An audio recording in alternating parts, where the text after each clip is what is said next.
നമസ്കാരം, happy creative ടൈമിലേക്ക് വീണ്ടും സ്വാഗതം. ഇന്ന് ഞാനൊരു കട്ട് വർക്ക് എംബ്രോയിഡറി ട്രിക്കാണ് കാണിക്കുന്നത്. ട്വൈൻ കട്ട് വർക്ക് എംബ്രോയിഡറി നന്നായി ചെയ്യാൻ അറിയാത്തവർക്കും വേഗത്തിൽ ചെയ്യാവുന്ന ഒരു ട്രിക്കാണിത്. ഞാൻ ഉപയോഗിക്കുന്നത് ഉഷ janome സൂയി മെഷീനാണ്. ആദ്യം നമുക്ക് ഡിസൈനിന്റെ ഔട്ട്ലൈൻ റണ്ണിങ് സ്റ്റിച്ചിൽ നിന്ന് തയ്ക്കാം. ഞാനൊരു 3 തവണയെങ്കിലും അത് തയ്ക്കുന്നുണ്ട്.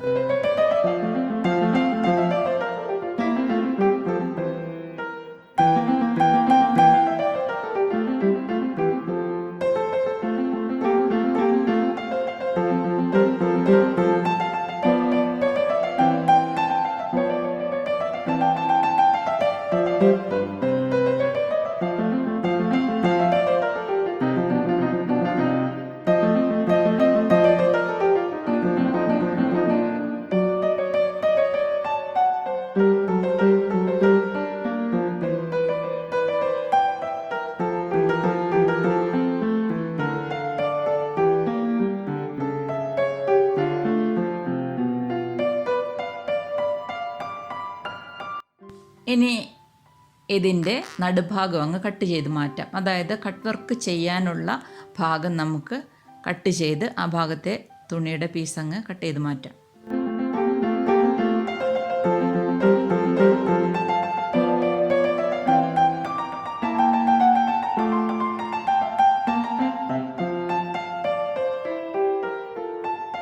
ഇതാ ഞാനൊരു സൂചിയിൽ നൂല് കോർത്തിട്ടുണ്ട്. ഈ നൂല് കുറച്ച് കട്ടിയുള്ള നൂലാണ്.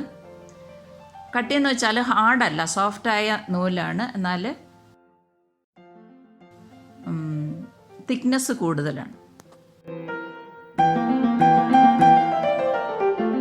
ഡിസൈൻ്റെ ഇങ്ങനെ കട്ട് ചെയ്ത് മാറ്റിയ ഭാഗത്ത് നമുക്ക് ഈ നൂലോടിക്കാം.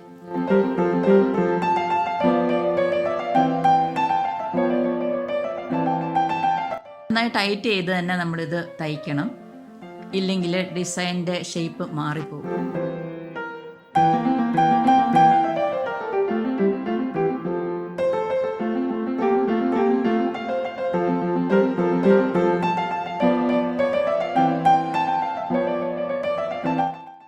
ഇനി കുറുകയാണ് തയ്ക്കേണ്ടത്.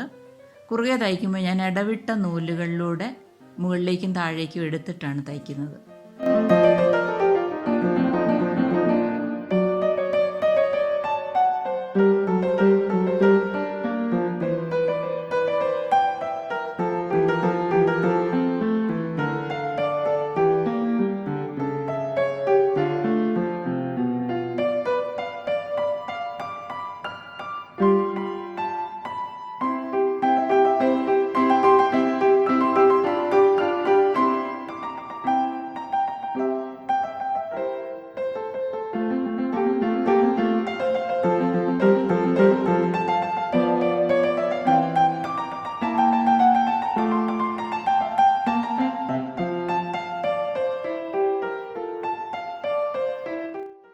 നൂല് കുറച്ച് ലൂസായി പോയിട്ടുണ്ട്. നമുക്ക് ഒന്നുകൂടെ ഒന്ന് ടൈറ്റ് ചെയ്തെടുക്കാം.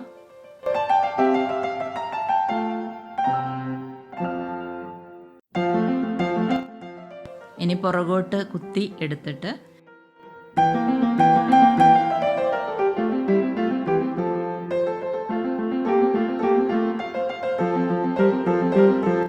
പുറകിൽ നമുക്ക് ഇതുപോലെ ഒരു കെട്ടിടാം.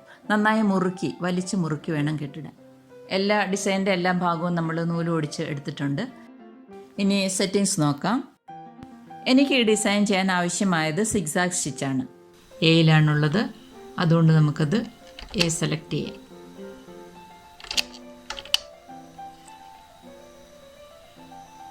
ലെങ്ത് 0യുടെ അടുത്ത് സെലക്ട് ചെയ്യാം. വിഡ്ത്ത് മാക്സിമത്തിൽ വെച്ചു. ആവശ്യമായ സ്ഥലങ്ങളിൽ വിഡ്ത്ത് കൂട്ടിയും കുറച്ചും കൊടുക്കണം. ടെൻഷൻ 2. ഇനി തയ്ക്കാം.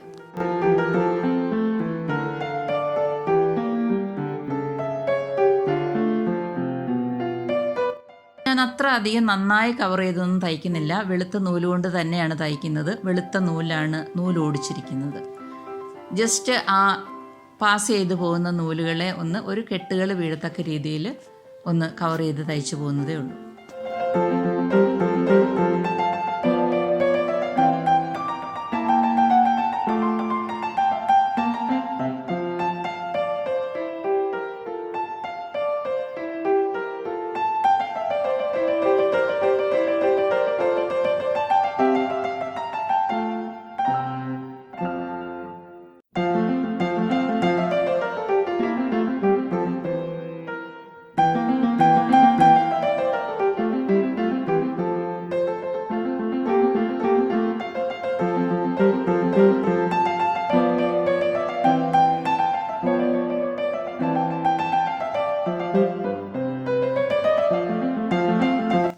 ഇങ്ങനെ ഡിസൈൻ്റെ ഔട്ട്ലൈൻ കവർ ചെയ്ത് ഭംഗിയാക്കി തയ്ച്ചെടുക്കാം.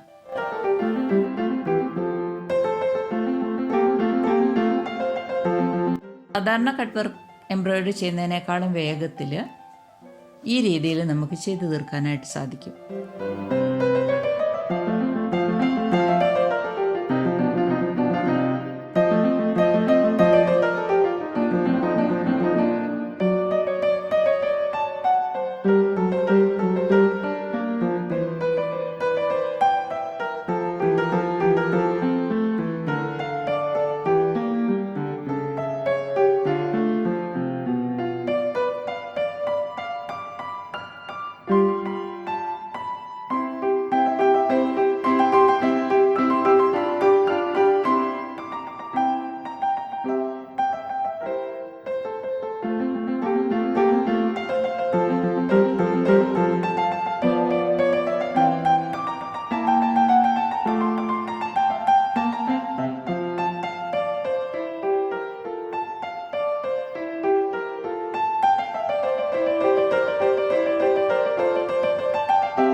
വീഡിയോ നിങ്ങൾക്ക് ഇഷ്ടപ്പെട്ടാൽ തീർച്ചയായിട്ടും ലൈക്ക് ചെയ്യണം. ചാനൽ ആദ്യമായിട്ട് കാണുന്നവർ സബ്സ്ക്രൈബ് ചെയ്യാൻ മറന്നു പോകരുത്. കമൻറ്റ് ചെയ്യണം. സംശയം ചോദിച്ചാൽ തീർച്ചയായിട്ടും ഞാൻ മറുപടി നൽകുന്നതാണ്. വീണ്ടും മറ്റൊരു നല്ല വീഡിയോ ആയിട്ട് കടന്നു വരാം. നന്ദി.